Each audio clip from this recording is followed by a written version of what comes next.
Septiembre del año 2000.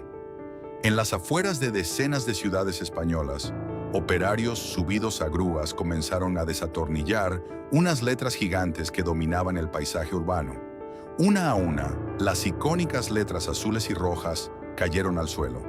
PRIOI-CA. No hubo liquidaciones por cierre, ni estanterías vacías, ni persianas bajadas por deudas. Simplemente, de la noche a la mañana, el hipermercado más querido de España desapareció. Durante los años 80 y 90, ir al Prica no era hacer la compra, era el evento del fin de semana. Familias enteras llenando carros gigantescos los sábados por la mañana, niños deslumbrados ante los pasillos infinitos de juguetes en Navidad, la ropa de la marca Tex y ese concepto revolucionario de tenerlo todo bajo un mismo techo gigante en las afueras. Prica, acrónimo de precio y calidad, era el rey absoluto del consumo familiar español, dominando un imperio de más de 100 centros. Pero entonces, todo se esfumó. Los carritos cambiaron de logo, los uniformes de los empleados perdieron su color clásico, y el nombre que definió a toda una generación de españoles fue borrado sistemáticamente del mapa. ¿Cómo es posible que un imperio comercial, en la cima absoluta de su popularidad y sin haber entrado en quiebra, se ha aniquilado de las calles de España? ¿Por qué destruir una marca que millones de familias sentían como propia? La extinción de Prica no fue el resultado de malas ventas, sino el daño colateral de un terremoto empresarial a nivel europeo. Esta es la historia de cómo se transformó para siempre el consumo en España y cómo un gigante comercial fue sacrificado para alimentar a un monstruo corporativo aún mayor. La España de principios de los años 70 era un país de rutinas comerciales íntimas, de distancias cortas y de confianza vecinal. El ecosistema del consumo diario giraba casi de manera exclusiva en torno a la tienda de barrio. El colmado, la lechería, la panadería de la esquina y el bullicioso mercado de abastos. Las familias españolas, y muy especialmente las amas de casa de la época, realizaban la compra al día.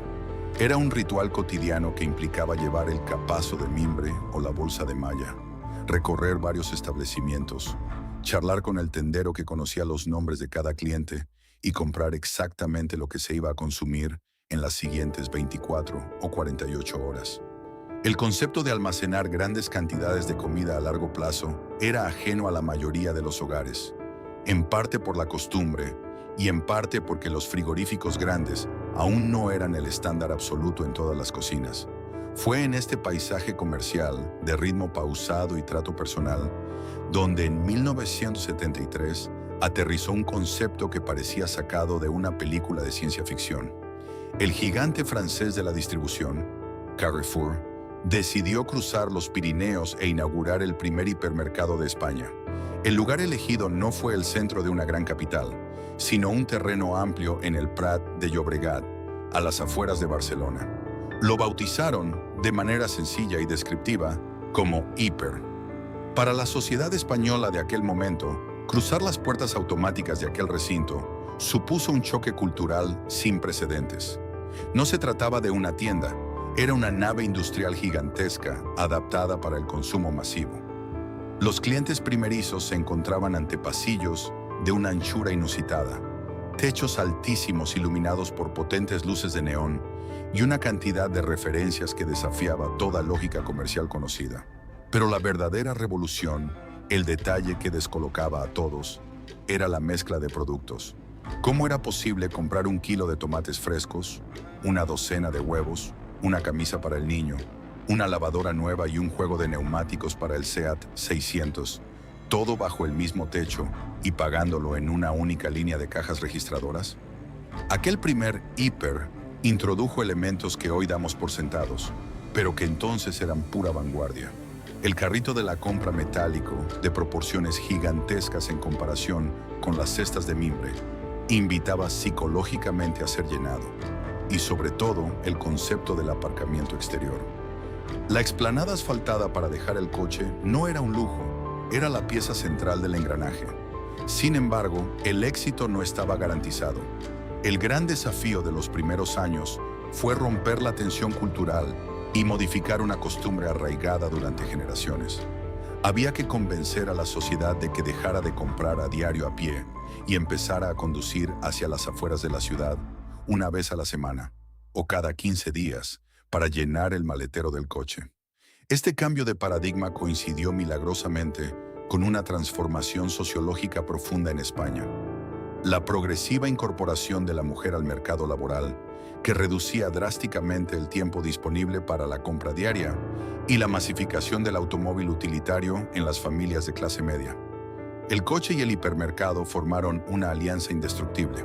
A medida que el formato demostraba su viabilidad y los hipermercados comenzaban a multiplicarse tímidamente a finales de los 70, la matriz francesa comprendió que necesitaba algo más que un concepto novedoso. El nombre hiper era demasiado genérico y frío.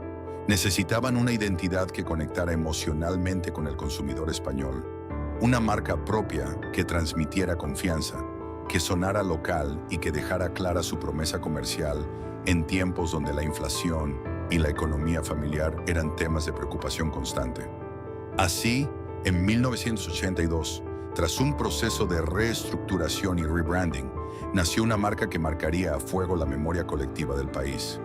Tomaron dos palabras fundamentales para cualquier comprador y las fusionaron en un acrónimo rotundo, pegadizo y fácil de pronunciar: precio y calidad.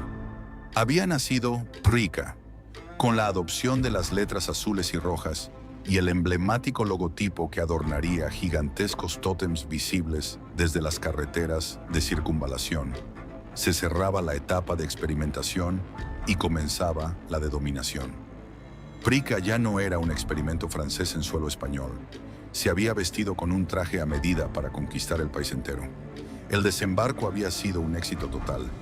Las bases del imperio estaban puestas y España estaba a punto de descubrir una nueva forma de entender el tiempo libre, el consumo y la vida familiar. La década de los 80 trajo consigo aires de profunda transformación a una España que despertaba aceleradamente al consumo de masas, a la cultura del bienestar y a la modernidad europea. Con una economía en crecimiento y una clase media cada vez más consolidada y con mayor poder adquisitivo, las prioridades de los hogares comenzaron a cambiar. Fue en este escenario de optimismo y apertura donde Prica no solo consolidó su modelo de negocio, sino que logró algo mucho más difícil y profundo: alterar el reloj biológico y social de las familias españolas. Prica entendió rápidamente que la clave de su expansión no residía únicamente en ofrecer una lata de atún o un paquete de detergente a menor precio que el colmado tradicional. Su verdadero producto, el más rentable y revolucionario, era la experiencia de compra. Hasta entonces, hacer la compra era una obligación laboral de las mañanas de entre semana. Prica la transformó en una actividad de ocio familiar, instaurando un nuevo ritual que definiría a toda una generación: la excursión del sábado por la mañana. El fin de semana dejaba de ser un tiempo exclusivo para pasear por el parque, ir al pueblo o quedarse en casa viendo la televisión. A partir de las 10 de la mañana del sábado, miles de vehículos, los populares Seat Ritmo, Renault 11 o Ford Fiesta, emprendían una peregrinación sincronizada desde los densos núcleos urbanos hacia las periferias, guiados por gigantescos tótems publicitarios que se alzaban sobre las carreteras como faros de la modernidad. Aquellas inmensas columnas coronadas con las letras de Prica anunciaban la llegada a un territorio diseñado meticulosamente para el consumo total. El primer impacto visual al llegar no era la tienda en sí, sino el inmenso mar de asfalto que la rodeaba. Las explanadas de aparcamiento de Prica eran de unas dimensiones nunca vistas en la geografía urbana española.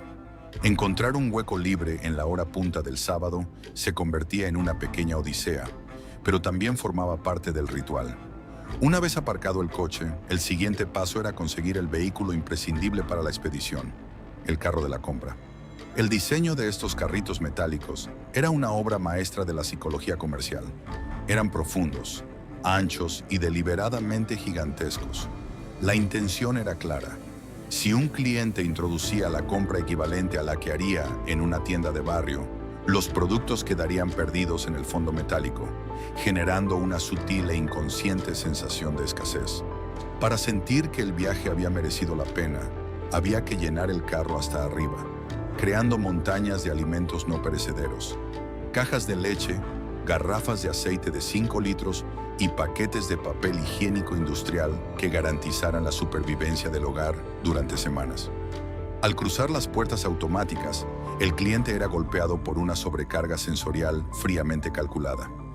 Un bofetón de aire acondicionado en verano o de reconfortante calefacción en invierno daba la bienvenida a un espacio donde no existía la luz natural ni relojes en las paredes.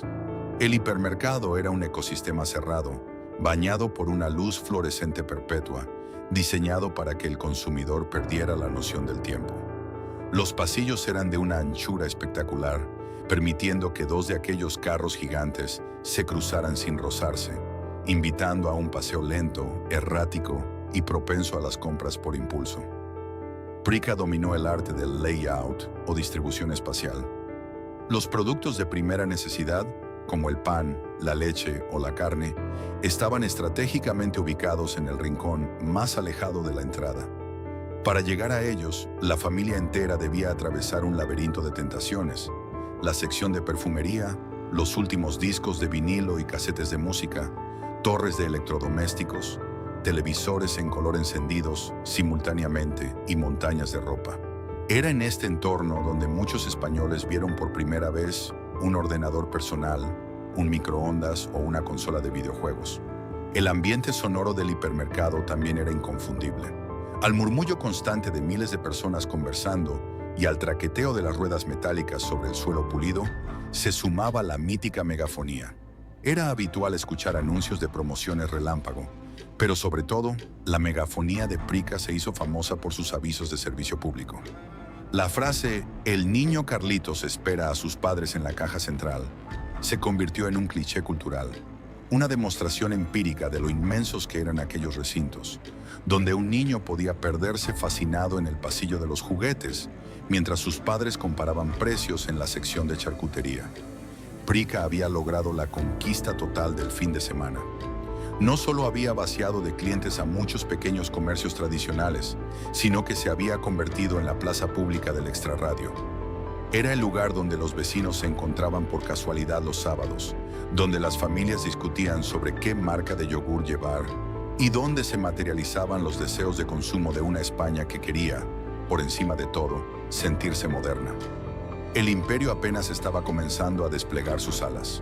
A medida que los años 80 daban paso a la vibrante década de los 90, España experimentaba un auge económico y de infraestructura sin precedentes, impulsado en gran medida por la inyección de optimismo y capital que supusieron los inminentes Juegos Olímpicos de Barcelona y la Exposición Universal de Sevilla en 1992.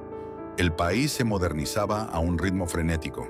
Se inauguraban nuevas autovías, las ciudades expandían agresivamente sus anillos periféricos y la clase media se consolidaba como un motor de consumo imparable. Prica, que había sembrado la semilla del hipermercado en la psique nacional y había educado a millones de familias en el arte de la compra semanal, reinaba con absoluta comodidad. Pero el aroma del éxito masivo atrae inevitablemente a los depredadores más formidables, y el monopolio emocional y territorial de Prica estaba a punto de enfrentarse a su mayor amenaza. El campo de batalla del comercio minorista español dejó de ser una llanura plácida para convertirse en una trinchera encarnizada. Desde Francia, el grupo Promodés, un gigante europeo de la distribución comercial, con una ambición desmedida y un músculo financiero temible, decidió que el mercado español era demasiado jugoso, dinámico y rentable para dejárselo en exclusiva a Carrefour, la matriz de Prica. Así desplegaron su propia maquinaria de guerra bajo una marca que se convertiría rápidamente en la némesis absoluta y obsesión de Prica: Continente. A esta contienda titánica se sumaría también Alcampo, del grupo francés Auchan, formando un triunvirato que redefiniría por completo el paisaje arquitectónico y comercial del extrarradio español. Aunque la rivalidad histórica, la verdadera y cruda batalla por el alma y la cartera del consumidor, se libraría casi en exclusividad entre Prica y Continente. La estrategia de expansión durante la primera mitad de la década de los 90 fue, desde una perspectiva puramente empresarial, de una agresividad casi temeraria. Ya no bastaba con abrir un hipermercado pionero, para atender a las necesidades de toda una provincia. El objetivo primordial era asfixiar al rival, negarle el territorio y saturar las opciones del cliente. Si Prica inauguraba un inmenso centro comercial ancla en la zona norte de Madrid, en las afueras de Valencia o en los accesos a Sevilla, a los pocos meses, la maquinaria de Continente levantaba otro complejo de dimensiones faraónicas apenas a unos kilómetros de distancia, estratégicamente posicionado en la siguiente rotonda o en la salida contigua de la misma autovía. Era una partida de ajedrez a escala monumental, jugada con miles de toneladas de hormigón, extensiones infinitas de asfalto y miles de millones de pesetas. Los alcaldes de los municipios periféricos, que años atrás veían aquellas zonas como simples terrenos baldíos o polígonos industriales sombríos, recibían a los directivos de ambas cadenas de hipermercados con honores casi propios de jefes de Estado. La construcción de uno de estos colosos de la distribución garantizaba la creación inmediata de cientos de puestos de trabajo directos para los vecinos, el desarrollo rápido de infraestructuras viales pagadas por las propias empresas y un flujo constante de visitantes que dinamizaba la economía local. Sin embargo, para las marcas en pugna, esta guerra geográfica tenía un coste oculto altísimo. Los terrenos urbanizables se encarecían artificialmente y la necesidad imperiosa de abrir más y más tiendas para mantener intacta la cuota de mercado empujaba a las matrices francesas a realizar inversiones gigantescas de retorno cada vez más lento. El territorio español se llenó progresivamente de enormes cajas arquitectónicas sin ventanas. Los altísimos monolitos publicitarios de Prica, con sus icónicas letras azules y rojas, competían visualmente en la línea del horizonte contra las inmensas tipografías y el reconocible símbolo del globo terráqueo de Continente. Para el consumidor medio español, esta guerra corporativa se tradujo en una abundancia y variedad sin precedentes en la historia del país. Las familias, de repente, tenían el poder de elegir. El ritual del fin de semana cambió sutilmente. Ya no se trataba simplemente de ir al hipermercado por defecto, sino de elegir conscientemente un bando en función de quién lograra seducirlos mejor esa semana concreta. Una vez que el territorio físico español estuvo agresivamente parcelado y repartido entre ambos colosos, la batalla de los gigantes se trasladó de los despachos de urbanismo a los buzones de las casas, a las pantallas de los televisores en el horario de máxima audiencia y a los amplísimos pasillos de los propios hipermercados. La lealtad del cliente español de los 90 demostró ser extremadamente voluble y pragmática, condicionada en su totalidad por la gestión de la economía familiar, las hipotecas crecientes y el afán por maximizar cada peseta de su poder adquisitivo. Prica, acostumbrada a la reverencia del público, se dio cuenta con alarma de que su promesa fundacional de precio y calidad estaba siendo igualada e incluso superada en agresividad promocional por las feroces campañas de Continente. Se desató entonces una guerra de precios tan brutal que comenzó a devorar sistemáticamente los márgenes de beneficio de ambos contendientes. El buzoneo masivo, hasta entonces una táctica secundaria, se convirtió en un arma de destrucción masiva. Todos los martes o miércoles, invariablemente, millones de hogares en España encontraban atascados en sus buzones inmensos folletos a todo color, impresos en un papel brillante y barato que manchaba ligeramente los dedos de tinta, donde las dos cadenas anunciaban descuentos que parecían desafiar la lógica financiera. Ofertas salvajes de pague 2 y lleve 3. Promociones relámpago del 50% en la segunda unidad y auténticos chollos en productos reclamo, como el aceite de oliva, los pañales de bebé, el detergente para la lavadora o los primeros televisores de tubo con pantalla plana. Las familias estudiaban meticulosamente estos catálogos en la mesa de la cocina, comparando céntimo a céntimo con la concentración de un broker bursátil, decidiendo si el sábado pondrían el coche rumbo al parking de Prica o al de Continente, en función exclusivamente de quién ofreciera la cesta básica más barata. Para contrarrestar esta fuga constante de consumidores mercenarios que saltaban alegremente de una cadena a otra, persiguiendo el mejor descuento, Prica tuvo que sofisticar urgentemente su arsenal. Fue en este clímax competitivo cuando las denominadas marcas blancas comenzaron a cobrar un protagonismo estelar y transformador. Prica potenció agresivamente sus productos de marca propia, ofreciendo una alternativa dignamente empaquetada y significativamente más barata frente a las grandes marcas de fabricantes tradicionales, forzando además a sus proveedores a bajar los precios bajo la amenaza de retirar sus productos de las estanterías. Los pasillos kilométricos se inundaron de artículos con el inconfundible diseño austero pero confiable de Prica, intentando convencer al comprador de que la verdadera inteligencia financiera residía en confiar ciegamente en el nombre del hipermercado. Simultáneamente, la televisión española, que en esa misma década experimentaba la explosión revolucionaria de las cadenas privadas, se inundó de costosos anuncios de hipermercados. Prica invertía auténticas fortunas en campañas publicitarias para intentar apuntalar el vínculo emocional que amenazaba con resquebrajarse, recordando a los españoles, a través de jingles pegadizos y escenas de familias felices, que ellos habían sido los primeros, los originales, el hogar de sus compras desde los 70. Sin embargo, el esfuerzo titánico y constante por no ceder ni un milímetro de cuota de mercado empezó a generar grietas estructurales e invisibles en el modelo de negocio. La presión asfixiante por mantener unos precios bajísimos y al mismo tiempo sostener financieramente estructuras físicas de decenas de miles de metros cuadrados, plantillas laborales gigantescas, enormes gastos de climatización e iluminación y presupuestos de marketing desorbitados, convertía el negocio en una carrera de desgaste extremo. La rentabilidad por cada metro cuadrado de tienda comenzó a estancarse y en algunas regiones a descender peligrosamente. Prica seguía siendo un gigante indiscutible y sus colosales aparcamientos seguían abarrotados los sábados. Pero el esfuerzo corporativo para conseguir que cada familia pasara por la línea de cajas dejaba a la compañía al borde de la extenuación financiera. Detrás del brillo inmaculado de los tubos fluorescentes, de las torres piramidales de ofertas espectaculares y de la alegre música de megafonía, los cimientos del todopoderoso formato, todo bajo un mismo techo, empezaban a crujir de forma inaudible pero real, bajo el enorme peso de una competencia insostenible y de un mercado de consumo que, lenta pero inexorablemente, comenzaba a dar sus primeros y fatídicos síntomas de saturación. La historia de las grandes empresas suele narrarse a través de balances financieros, fusiones millonarias y estrategias de expansión territorial.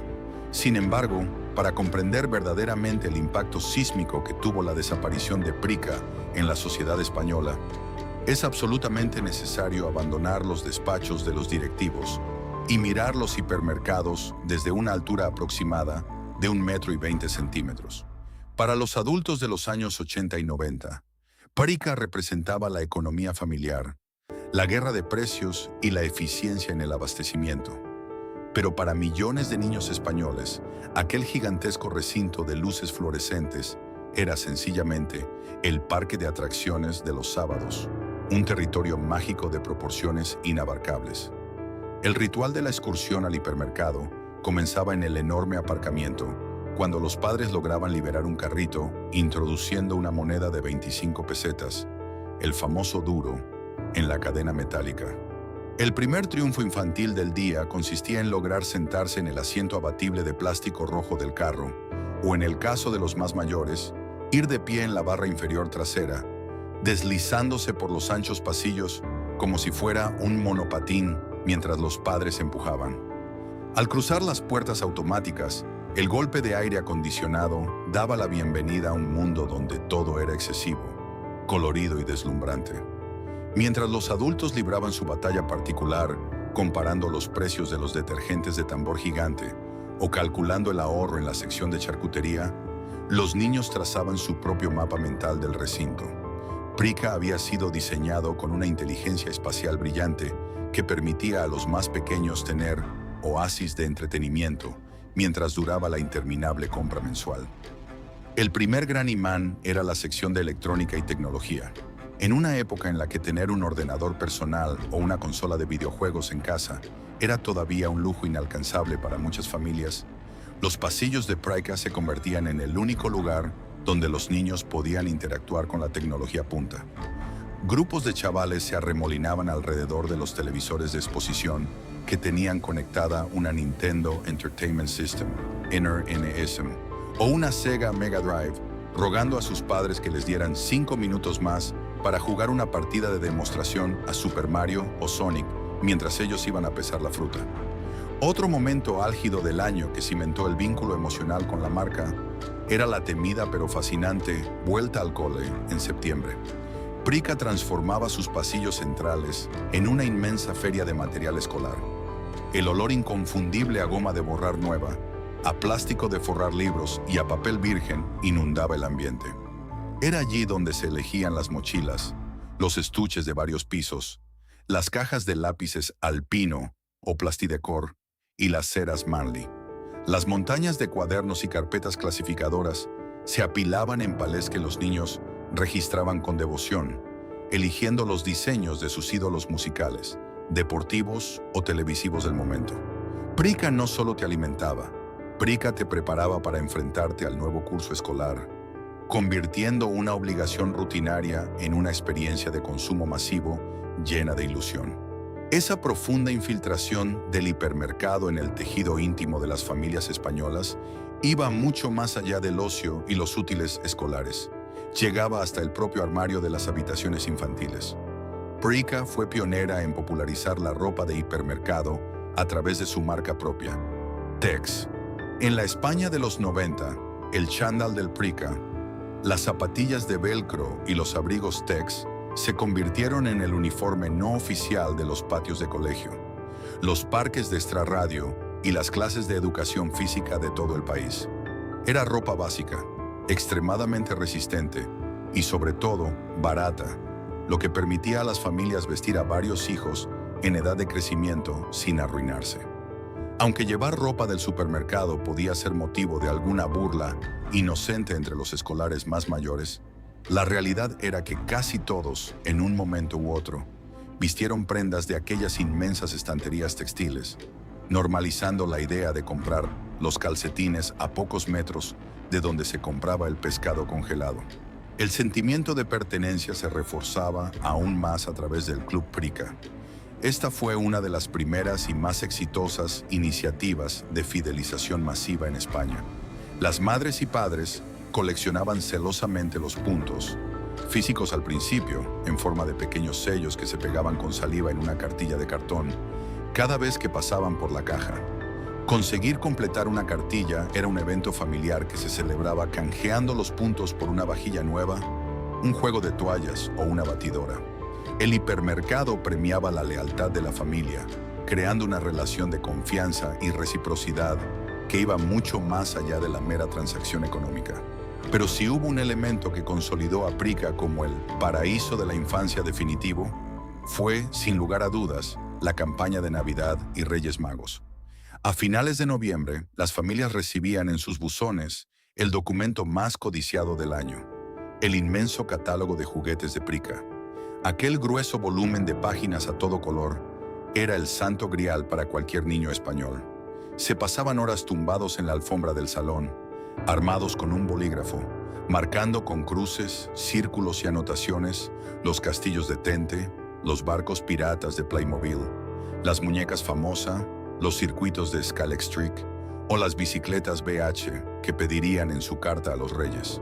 Cuando la familia visitaba el hipermercado en diciembre, el centro había mutado por completo. Prica levantaba auténticas murallas de juguetes que llegaban casi hasta el techo fluorescente. El pasillo central se convertía en una avenida de sueños empaquetados en cartón y plástico transparente. Los niños paseaban deslumbrados, tocando las cajas de los productos que habían memorizado del catálogo, en medio de un bullicio ensordecedor de villancicos emitidos por megafonía y anuncios de ofertas de turrón.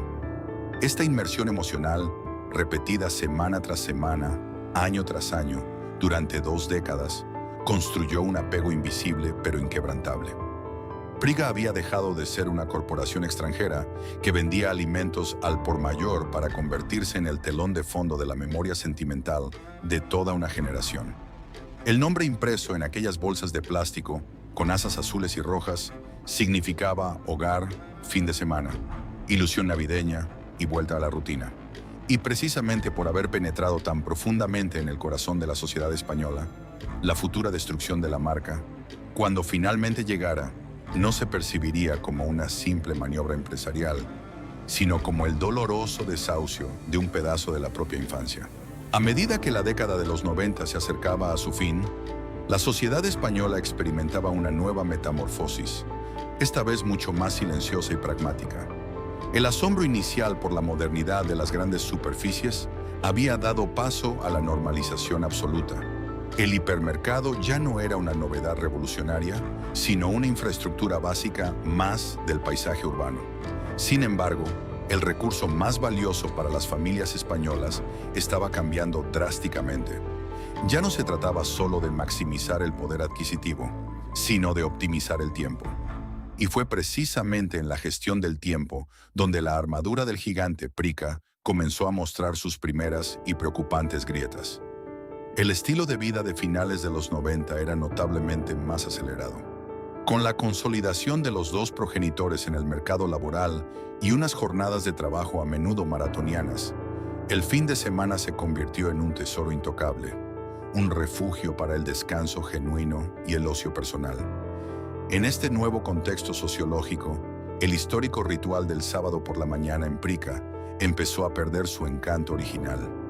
Lo que durante la década anterior se consideraba una excursión familiar, emocionante, comenzó a percibirse por una parte creciente de la población como una obligación tediosa, una auténtica fuga de horas de descanso. La propia escala monumental que había encumbrado a Prica se volvió en su contra. Ir a hacer la compra implicaba una logística agotadora. Arrancar el coche, enfrentarse a los cada vez más habituales atascos en las carreteras de circunvalación, dar vueltas interminables en las inmensas explanadas de asfalto buscando una plaza de aparcamiento libre y finalmente adentrarse en una nave industrial de 10.000 o 15.000 metros cuadrados. El diseño interior de Prica, meticulosamente calculado para retener al cliente el mayor tiempo posible y forzarle a recorrer pasillos kilométricos llenos de tentaciones antes de llegar a los productos básicos, generaba ahora frustración. Si una familia solo necesitaba reponer leche, pan, huevos y un par de artículos de limpieza urgente, el viaje al hipermercado de las afueras resultaba absurdamente ineficiente. Las colas en la línea de cajas durante las horas punta del sábado o en las vísperas de festivos se convertían en tapones desesperantes. El modelo de todo bajo un mismo techo, la gran promesa fundacional de Prica, sufría ahora de elefantiasis corporativa. Era un formato pesado, lento y poco ágil para las nuevas demandas de inmediatez del consumidor moderno. Mientras Prica y su eterno archienemigo Continente seguían enfrascados en su titánica guerra de desgaste en las periferias urbanas, levantando edificios cada vez más grandes y gastando fortunas en buzoneo masivo, una revolución mucho más letal se estaba gestando a sus espaldas, justo en las aceras de los barrios de los que ellos habían huido. Era el resurgir del comercio de proximidad, pero en un formato completamente renovado y letalmente eficiente. El supermercado moderno de barrio.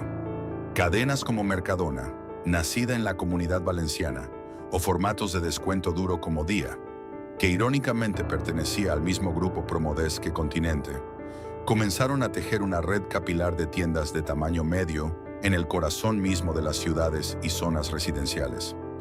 No eran los antiguos y oscuros colmados de los años 70. Eran establecimientos modernos, luminosos, limpios y con un surtido que, si bien no incluía neumáticos de coche ni televisores, cubría a la perfección el 95% de las necesidades alimentarias y de droguería de un hogar medio. Y lo más importante, se podía llegar a ellos caminando desde casa en menos de 10 minutos. El impacto de este modelo de proximidad fue devastador para el tráfico semanal de los hipermercados.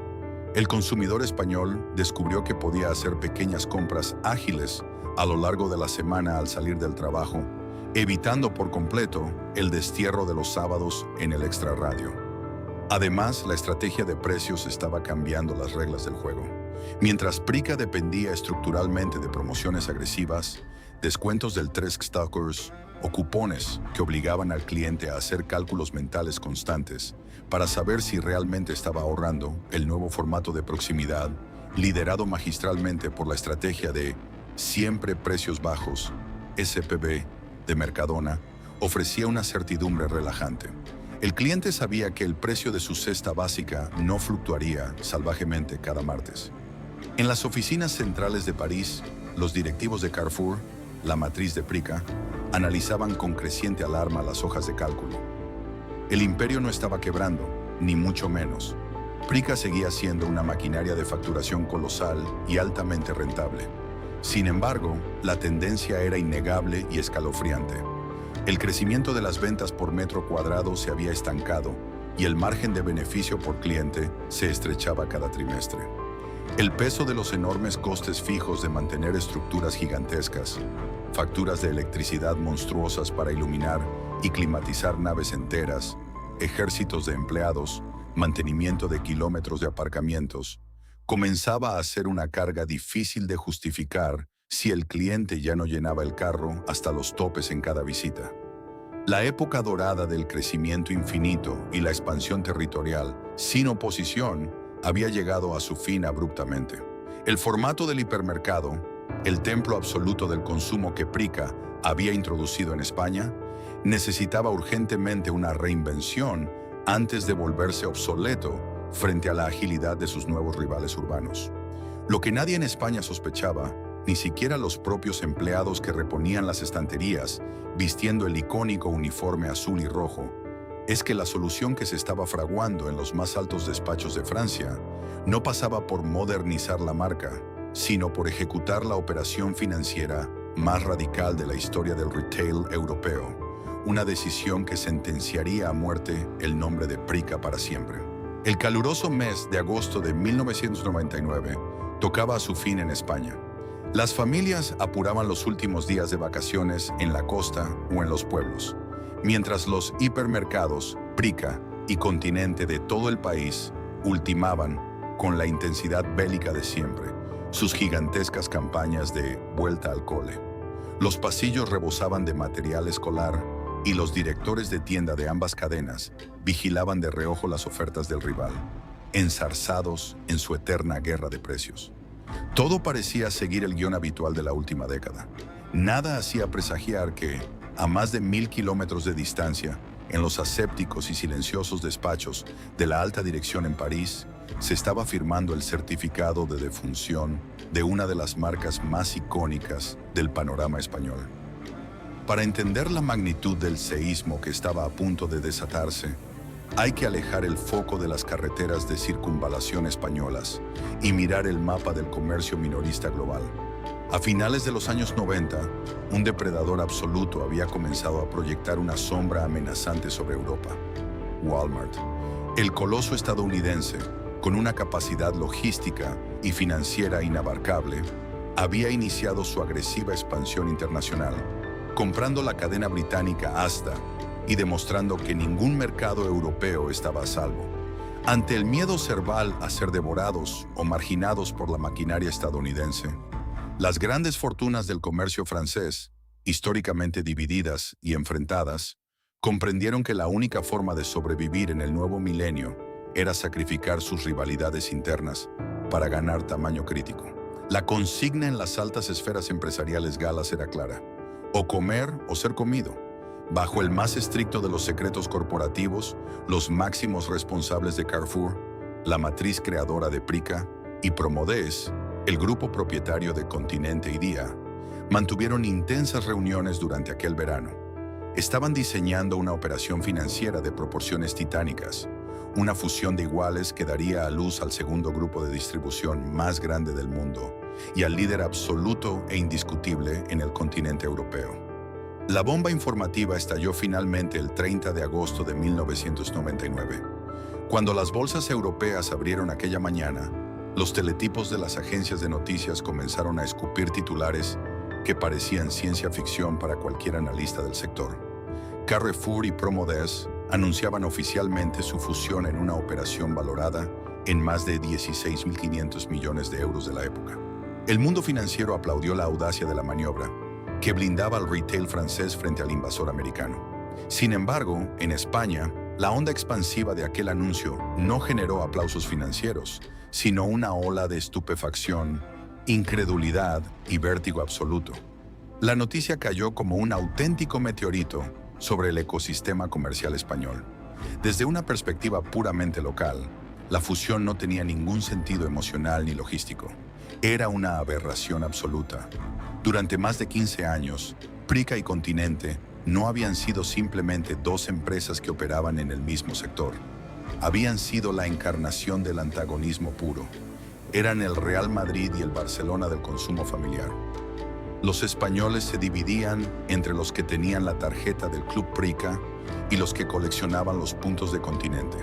De repente, de la noche a la mañana, aquellos dos ejércitos que llevaban casi 2 décadas acribillándose mutuamente con folletos de ofertas, buzoneos masivos y agresivas campañas de publicidad, recibían la orden tajante desde París de bajar las armas, darse un abrazo y compartir trinchera. La situación sobre el terreno rozaba el absurdo estratégico. Debido a la feroz competencia de los años anteriores, ambas cadenas habían abierto hipermercados literalmente uno enfrente del otro. Había ciudades españolas donde un Prica y un Continente compartían la misma rotonda de acceso a la autovía, separados apenas por unos cientos de metros de asfalto, compitiendo salvajemente por los mismos vecinos de los mismos barrios.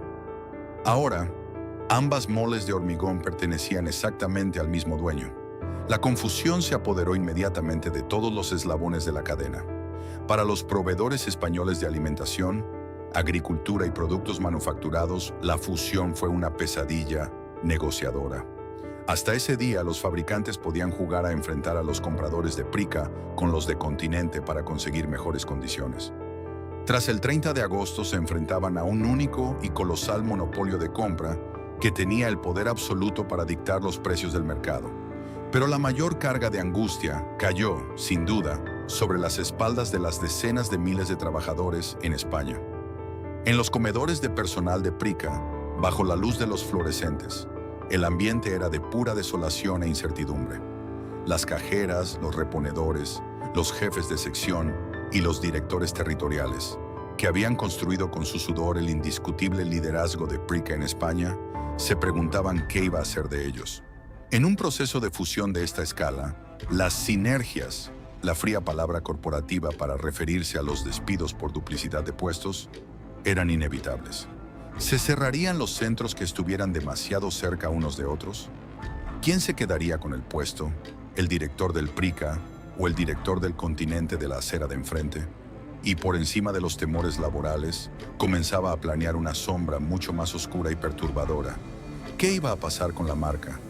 El nuevo megagrupo resultante de la fusión operaría a nivel mundial bajo un único nombre rector, Carrefour. ¿Pero se atreverían los directivos franceses a aplicar esa misma guillotina corporativa en España? Prica no era una marca en quiebra, no era un nombre desprestigiado ni una empresa rescatada. Prica era una máquina de hacer dinero, el líder absoluto del sector en el país, un nombre que estaba profundamente tatuado en el lenguaje cotidiano y en el disco duro emocional de varias generaciones de españoles. Para millones de ciudadanos, la idea de que Prica desapareciera era tan impensable como que dejasen de fabricar el colacao o la nocilla. Durante los meses siguientes, la incertidumbre se mantuvo en un tenso compás de espera. Desde las oficinas centrales en Madrid se lanzaban mensajes tranquilizadores, prometiendo que nada cambiaría a corto plazo, que las marcas coexistirían mientras se estudiaba la mejor estrategia para el mercado ibérico. Pero en el fondo, los ejecutivos más veteranos sabían que la decisión ya estaba tomada en un rascacielos del distrito financiero parisino de La Défense. La lógica globalizadora de finales de los 90 no entendía de sentimentalismos locales, ni de infancias jugando en pasillos de juguetes, ni de domingos recordando las ofertas de precio y calidad. La sentencia de muerte estaba firmada. Solo faltaba fijar la fecha para la ejecución. El año 2000 amaneció en España, envuelto en el optimismo del nuevo milenio, pero en los cuarteles generales del retail, el ambiente era de una tensión insoportable. Tras meses de especulaciones, rumores de pasillo y un nerviosismo paralizante entre las plantillas, la nueva cúpula directiva del coloso franco-español, resultante de la fusión, tomó finalmente su decisión. El veredicto, dictado desde la gélida lógica de la globalización corporativa, fue salomónico, implacable y para millones de españoles profundamente doloroso. Ni Prica ni Continente iban a sobrevivir. Los analistas financieros aplaudieron la frialdad de la maniobra. En una guerra civil corporativa, donde dos gigantes habían sido obligados a convivir bajo el mismo techo, mantener una de las dos marcas habría supuesto declarar un vencedor y un vencido, humillando a la mitad de la plantilla y alienando a la mitad de los consumidores. La única salida diplomática para París era la aniquilación de ambas identidades locales para imponer a sangre y fuego la marca global de la matriz, Carrefour. Para llevar a cabo esta ejecución comercial sin precedentes, la compañía diseñó una operación logística y de marketing de proporciones casi militares. No se trataba de cambiar el nombre de un par de tiendas. El objetivo era erradicar por completo cualquier rastro visual, físico y documental de las dos marcas de distribución más grandes de España en un tiempo récord. El presupuesto asignado para esta faraónica tarea de rebranding alcanzó cifras astronómicas, convirtiéndose en la mayor campaña de cambio de imagen corporativa jamás vista en la historia empresarial del país. A lo largo de la primavera y el verano del año 2000, los engranajes de la maquinaria de borrado comenzaron a girar a toda velocidad. En un principio, el asalto fue silencioso e interno. Los sistemas informáticos de todos los hipermercados Prica fueron reseteados para unificarse con los protocolos globales de Carrefour. Las tarjetas de fidelización, el venerado Club Prica, que guardaban millones de madres de familia en sus monederos, recibieron un aviso de caducidad inminente, instando a los clientes a canjear sus puntos antes de que el nuevo sistema entrara en vigor. Pero el verdadero impacto psicológico para la sociedad española llegó a finales de agosto, cuando se lanzó la campaña de comunicación masiva. Las televisiones, las radios y las marquesinas de autobuses se inundaron de anuncios que intentaban suavizar el golpe. Con un tono falsamente festivo, el mensaje corporativo repetía como un mantra: Prica y Continente se unen para hacer Carrefour. Trataban de vender la desaparición de un icono cultural como una simple evolución natural, una mejora hacia el siglo XXI. Prometían que los precios serían aún más bajos, que el surtido sería más amplio y que nada esencial iba a cambiar. Sin embargo, para el cliente fiel, aquel eslogan sonaba a excusa barata. No se estaban uniendo, estaban siendo devorados. El clímax de esta gigantesca operación de cirugía estética urbana tuvo lugar en septiembre del año 2000. Fue entonces cuando se ejecutó el último día físico de la marca, un proceso de desmantelamiento que se llevó a cabo, en su mayor parte, bajo la luz de los focos industriales durante las madrugadas, para no interrumpir el flujo constante de ventas. En los inmensos aparcamientos asfaltados del extrarradio español, flotas de grúas de gran tonelaje tomaron posiciones alrededor de los gigantescos monolitos publicitarios. Los operarios, pertrechados con arneses y herramientas de corte, treparon por las estructuras de acero. Con una eficiencia metódica, comenzaron a desatornillar las monumentales letras azules y rojas que habían servido de faro a millones de familias durante casi 2 décadas. Una a una, la P, la R, la I, la C y la A fueron separadas de sus soportes, suspendidas momentáneamente en el vacío y depositadas sobre las plataformas de camiones de chatarra. El sonido del metal crujiendo en la oscuridad de la noche era el requiem de una era. Simultáneamente, en el interior de las tiendas, se libraba otra batalla de borrado igual de dolorosa, pero mucho más íntima. A puerta cerrada, tras bajar la persiana de su último turno, como trabajadores de Prica, miles de cajeras, reponedores, fruteros y jefes de sección fueron convocados a los almacenes. Allí se les entregó una bolsa de plástico sellada. En su interior, impecablemente doblados, se encontraban los nuevos uniformes con los colores corporativos y el logotipo azul, blanco y rojo de Carrefour. El acto de desvestirse de la clásica bata de Prica, esa prenda que muchos llevaban vistiendo 15 o 20 años, fue un momento de profunda carga emocional. Para aquellos trabajadores, Prica no era solo un logo, era la empresa que les había dado su primer empleo, el lugar donde habían conocido a sus parejas, el entorno donde habían pasado más horas que en sus propias casas. Tirar el viejo uniforme al contenedor de reciclaje textil, tal y como dictaban las estrictas normativas corporativas de la transición, se sintió para muchos como una traición, como si estuvieran enterrando a un viejo amigo en una fosa común, por orden de un jefe extranjero que ni siquiera sabía pronunciar su nombre. A la mañana siguiente, cuando se abrieron las puertas automáticas, el espejismo estaba completo. Los clientes cruzaron el umbral y se encontraron con un hipermercado que, en apariencia, era el mismo edificio de siempre.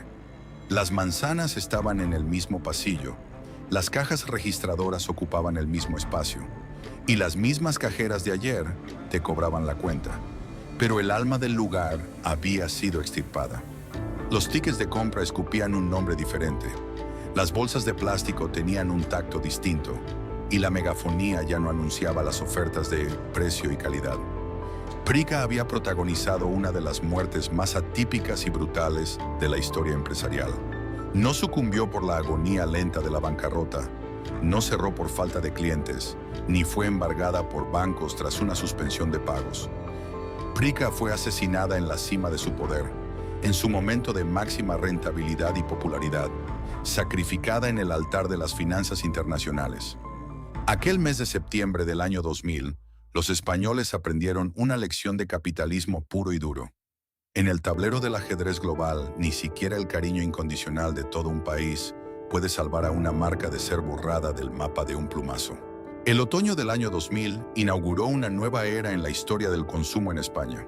Tras la vertiginosa e implacable campaña de erradicación de las identidades locales, el paisaje urbanístico e industrial del país amaneció dominado por un único y todopoderoso estandarte: el inconfundible logo rojo, blanco y azul de Carrefour.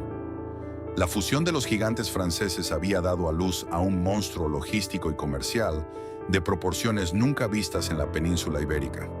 De la noche a la mañana, el tablero de ajedrez donde Prica y Continente habían librado su encarnizada guerra de precios durante 15 años fue barrido por completo. Ya no había dos ejércitos compitiendo por la atención del consumidor de extrarradio. Ahora solo existía un imperio absoluto que dictaba las normas del hipermercado sin encontrar resistencia a su escala. Para millones de familias españolas, la transición fue una experiencia profundamente desorientadora y teñida de una sutil melancolía. Durante los primeros meses, el acto rutinario de acudir a la gran compra semanal se sentía extraño. Los conductores aparcaban sus vehículos en las mismas inmensas esplanadas de asfalto de siempre y cruzaban las mismas puertas automáticas de cristal, pero el espacio interior había sido despojado de su alma original.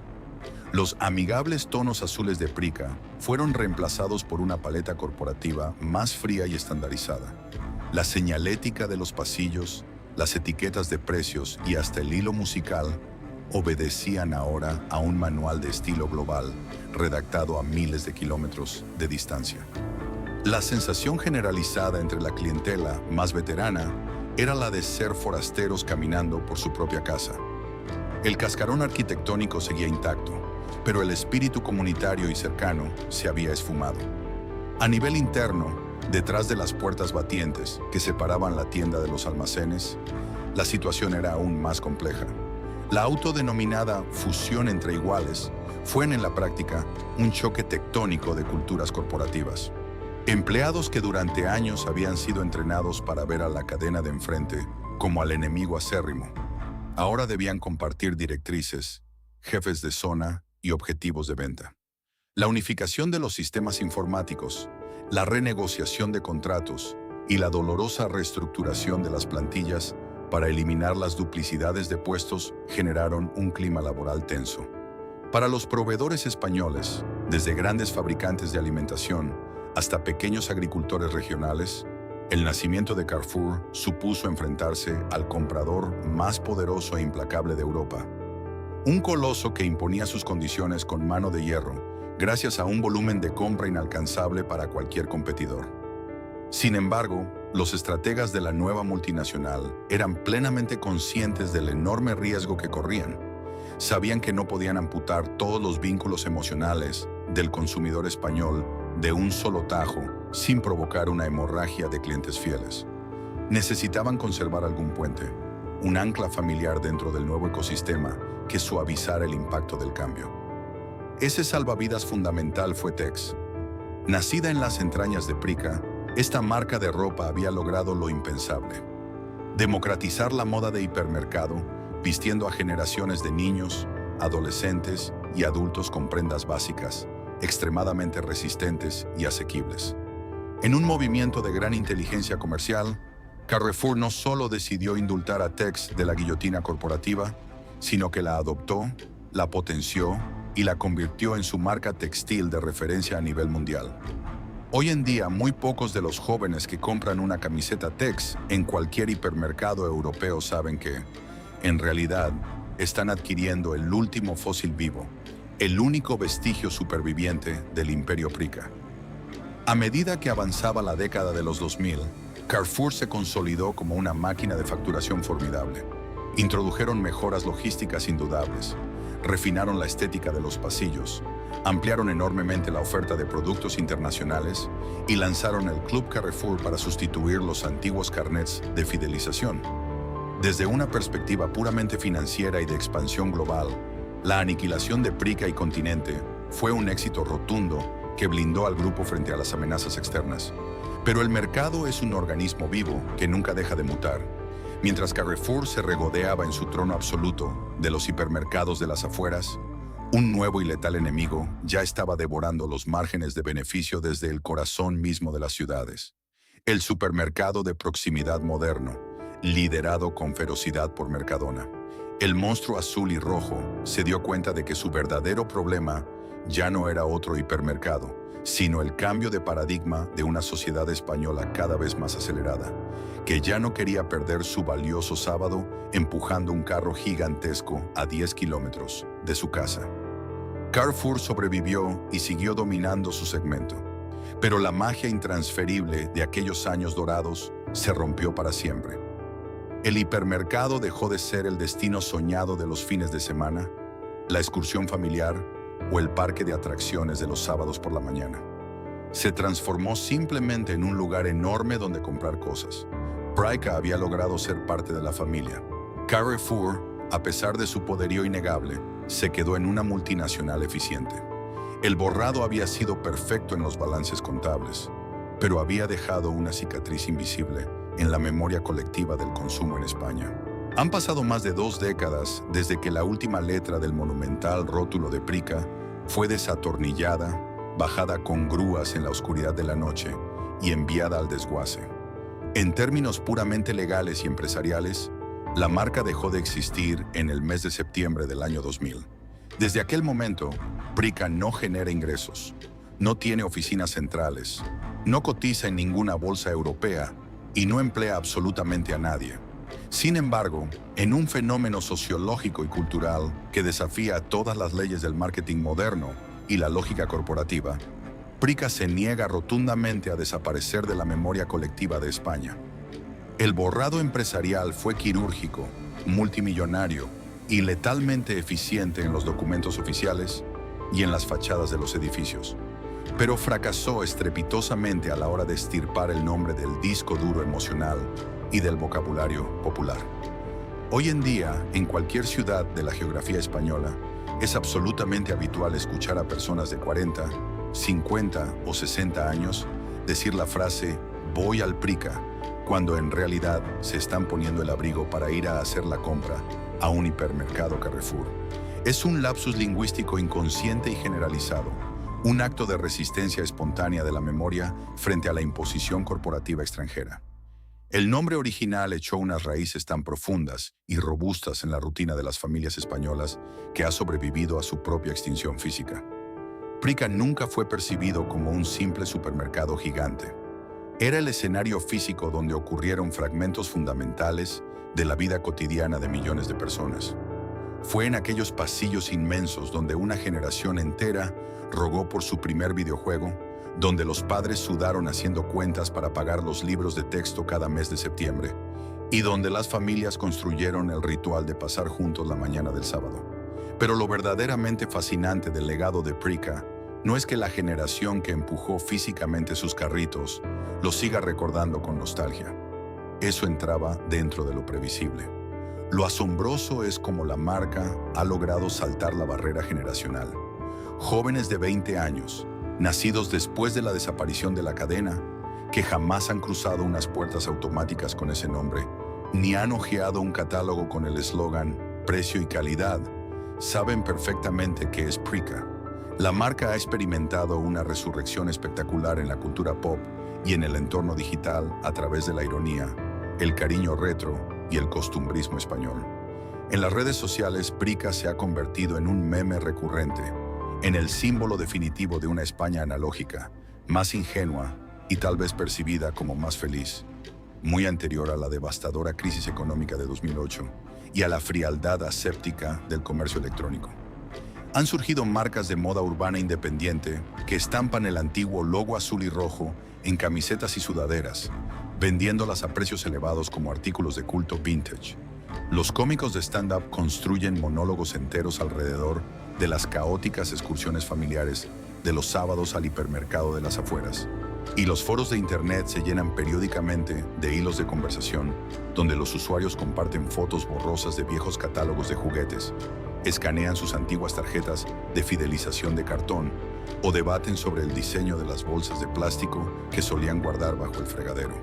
El caso de Prica se estudia hoy en día en las escuelas de negocios y facultades de publicidad como un ejemplo magistral del poder incalculable del branding emocional. La historia de esta desaparición nos enseña una lección fundamental, a menudo ignorada por los fríos conglomerados internacionales.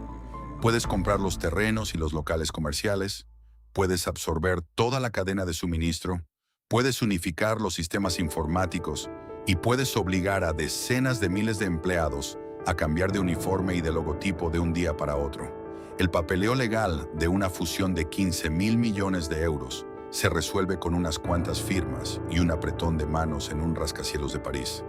Pero la lealtad emocional, ese vínculo íntimo, invisible e inquebrantable entre una marca y la comunidad que creció caminando por sus pasillos, no se puede transferir a una nueva cuenta de resultados, ni se puede comprar con acciones, ni se puede borrar por un simple decreto corporativo. El gigante resultante de la fusión logró el monopolio del espacio físico, pero Prica se quedó para siempre con el monopolio de la nostalgia. Cada vez que un español, por un simple descuido provocado por la fuerza de la costumbre, pronuncia esas mágicas 5 letras antes de arrancar el coche el sábado por la mañana, está rindiendo un pequeño y silencioso homenaje a un tiempo que ya no volverá. Una época dorada en la que un simple hipermercado de hormigón en las afueras de la ciudad logró lo imposible, convertirse en un miembro más de la familia. La historia de Prica nos enseña que, en el implacable mundo del comercio moderno, la rentabilidad financiera y el cariño popular no siempre caminan de la mano. A menudo pensamos que las grandes marcas desaparecen únicamente cuando fracasan, cuando acumulan deudas insalvables o cuando dejan de entender a sus clientes. Pero la extinción de las emblemáticas letras azules y rojas nos demostró que un imperio también puede ser borrado del mapa estando en la cima absoluta de su éxito. Simplemente porque en el tablero del ajedrez financiero global, las emociones locales no cotizan en bolsa. Cuando los operarios desatornillaron el último letrero en el año 2000, lo que desapareció no fue una red de distribución de alimentos, fue un trozo tangible de la vida cotidiana española. El hipermercado de las afueras no era solo el lugar de las compras semanales, sino un espacio donde las familias construyeron rutinas, donde los niños soñaron frente a estanterías de juguetes inalcanzables y donde el país entero ensayó su entrada en la modernidad del consumo masivo. Carrefour heredó los edificios, absorbió las plantillas y multiplicó las ganancias, pero la cicatriz nostálgica de aquel borrado corporativo sigue latiendo en cada persona que más de 2 décadas después sigue diciendo voy al Prica al arrancar el coche. El comercio minorista es, en el fondo, la arqueología de nuestras costumbres. Nos recuerda quiénes fuimos y cómo vivíamos. ¿Qué recuerdo guardas tú de aquellas excursiones de fin de semana? ¿Llegaste a tener el carnet del Club Prica o recuerdas haber elegido allí tus juguetes de Reyes Magos? Déjanos tu historia en los comentarios. Suscríbete al canal para seguir descubriendo los secretos de las marcas que marcaron nuestra vida. Y acompáñanos en el próximo documental. Porque detrás de cada persiana que se baja, definitivamente, siempre hay una historia que merece ser contada.